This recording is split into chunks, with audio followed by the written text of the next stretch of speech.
The Lakers this season have been one of the more underwhelming teams, and it's not because of their record. On paper, this roster has as much star power as any other team in the NBA, but the consistency just hasn't been there. One night they're looking like actual contenders in the Western Conference, and then the next night they're struggling to close out games and relying way too much on heavy isolation offense. We know about their defensive issues. The supporting cast has been such a hit or miss group this year, and the margin for error feels razor thin. There's also one glaring issue with the Lakers this year. They're not a great team when LeBron James is out there with Austin Reeves and Luka Doncic. When you look at the three-man lineups with the big three in Los Angeles out there, the Lakers have a positive net rating when Luka is out there, when LeBron is individually out there, and when Reeves and Luka are out there as well. But there's a common factor. When LeBron James is sharing the court with Austin Reeves, when he's sharing it with Luka Doncic, or when he's sharing it with both of those guys, they are a negative team. They have a negative 9.8 net rating when it's LeBron, Luka, and Reeves out there, and they have a plus 19.3 net rating when it's just Luka and Austin Reeves. So before we get back into today's video, I want to give a word from today's sponsor, SeatGeek. You guys obviously know about SeatGeek by now. They're the best place to get your tickets for any sporting event, concert, festival, and so much more. They have more than 70,000 events listed on the SeatGeek app that has over 35 million downloads.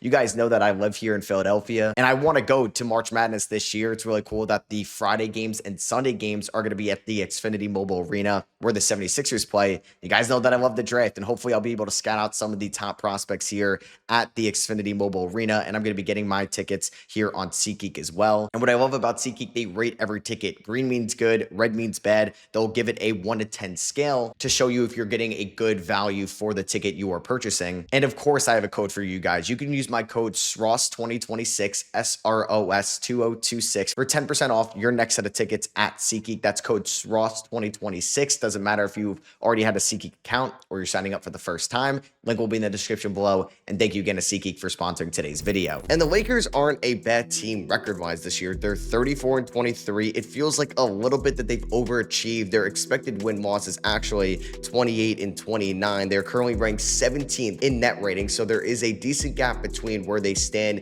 in terms of their record and their overall net rating. They're the 10th ranked offensive team, which also feels a little underwhelming when you have a big three of LeBron, Luka, and Austin Reeves, and they're ranked 23rd in defensive rating. And I feel like Lakers fans can attest to this. When you're looking at the rest of the NBA landscape and you're seeing Spencer Jones pop up for the Denver Nuggets, you're seeing Naquan Tomlin pop up for the Cleveland Cavaliers. Who was the last guy for that for the Los Angeles Lakers? Yeah, it was maybe Austin Reeves half a decade ago, but it feels like Rob Pelinka has taken just swing and miss, swing and miss, swing and miss to build out the supporting cast around LeBron James, basically ever since they traded for Russell Westbrook back in that 2021 offseason, because the guys they've taken chances on, Marcus Smart and DeAndre Ayton, fine rotational guys, but they're not what they used to be. They have Dalton Connect, who looks like a miss as a first-round pick. Jalen Hood-Schifino, not even on the roster anymore, was a first-round pick miss back in 2023. They're still giving Maxi Kleba a roster spot, Bronny James, Nick Smith Jr., Drew Timme, Kobe Buffkin, and Adu Thero, their rookie. They just aren't playing really whatsoever. So on a night-to-night basis, you may legitimately get the worst bench unit in the NBA around the big three, which is just going to limit the Lakers' ceiling this year. As much as I would like to see LeBron James get one last hurrah and get one last playoff run, just win one last playoff series,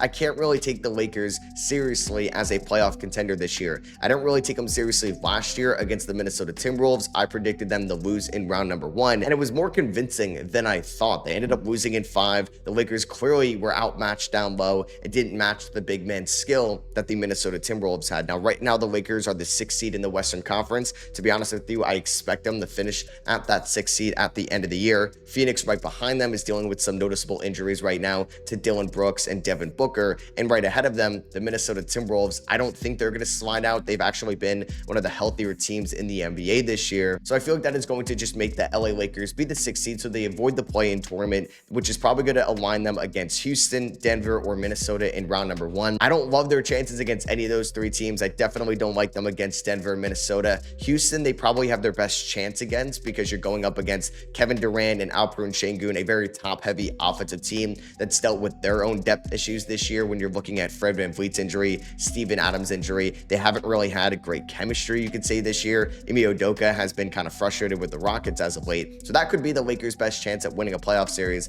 But can you seriously take them against San Antonio, Denver, Minnesota, or OKC in round number 2?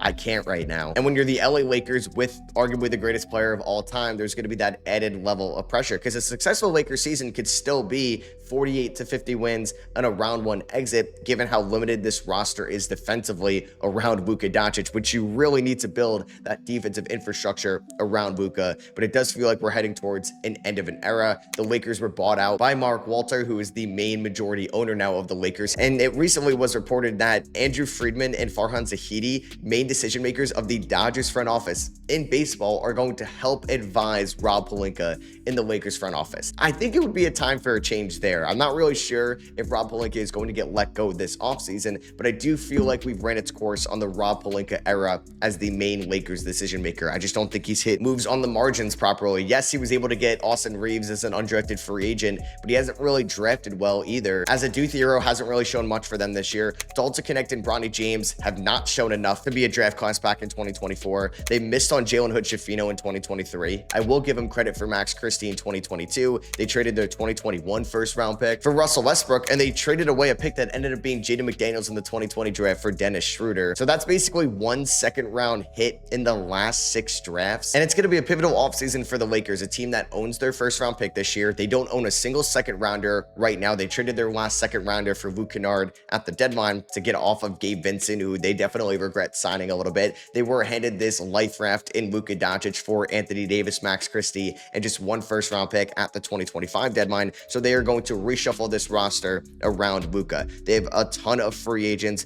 Maxi Kleber, Luke Kennard, Rui Hashimura, Jackson Hayes, Marcus Smart, and DeAndre Ayton. Both have player options that they may or may not opt out of this summer. And obviously LeBron James, who is going to be an unrestricted free agent. He's making $52.5 million this year. Who really knows what LeBron's future is going to look like? He could end up on the Lakers next year for $50 million. He could end up on the Lakers for $20 million. He could end up in Cleveland. We could see a sign and trade. There are so many different possibilities and scenarios for LeBron James this offseason. So there's going to be no excuses for Rob Pelinka to build a solid enough roster around Luka Doncic. And Austin Reeves also has a player option. We'll see what he's going to get paid next year. This year, the Lakers are ranked 23rd in three-pointers, 25th in three-point attempts, 21st in two-point attempts, 25th in free throw percentage, while also being ranked number 1 in free throw attempts. They're one of the worst rebounding teams in the NBA. They're still just 21st in assists per game when you have LeBron and Luka Doncic on your roster, 18th in steals, 27th in blocks, 19th in turnovers, and 15th in points. I can't really take this team seriously in a playoff series when they're ranked that low in some key statistics. They're currently giving up the 5th most steals a night. They're currently giving up the 7th most assists a night as well. And they're allowing the 3rd highest 2-point percentage when they're going up against opposing offenses. And that's because of their defensive infrastructure and how much DeAndre Ayton hasn't really worked out.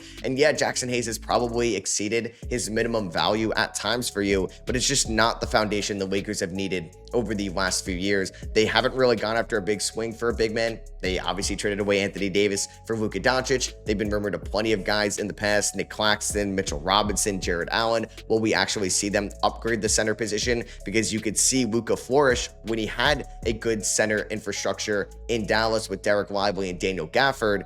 Let's see that happen in Los Angeles. Luka Doncic definitely looks like he's taking a little bit of a step back with his athleticism. And maybe Nico Harrison was right at the end of the day. Maybe Nico Harrison was right to sell high on Luka Doncic, and you're limited with the ceiling that you could have with Luka Doncic as your number 1 player because of the liability he is on the defensive end of the floor. But then again, he did not sell high properly, because if he got Giannis or Evan Mobley and a ton of draft picks, sure, it's a different story. But he got Anthony Davis, who's not even on the roster, and he got 1 first-round pick and Max Christie. Luka is still 26 years old. He's still going to be in Los Angeles at least for the next 2 years, not including this one. He won't be a free agent until 2029, where he is a $57 million player option. Who knows where the Lakers are going to go by then? It does give them a little bit of a disadvantage that they are playing in the Western Conference. The Thunder, the Spurs are not going anywhere anytime soon. As long as Anthony Edwards is in Minnesota and Nikola Jokic is in Denver, they're not going anywhere anytime soon. And even if Kevin Durant retires in the next 2 years, I still think the Rockets will be competitive. competitive enough. Who knows how the Warriors, the Blazers, and some of these teams in the Western Conference like Dallas and Utah that are currently tanking right now, but should be on the up next year in 2027, which is just going to make things even more competitive for the Los Angeles Lakers. I don't think that they're going to move on from JJ Redick either. I don't mind JJ Redick as their head coach right now. He's still a very inexperienced head coach. He's only coached basically 139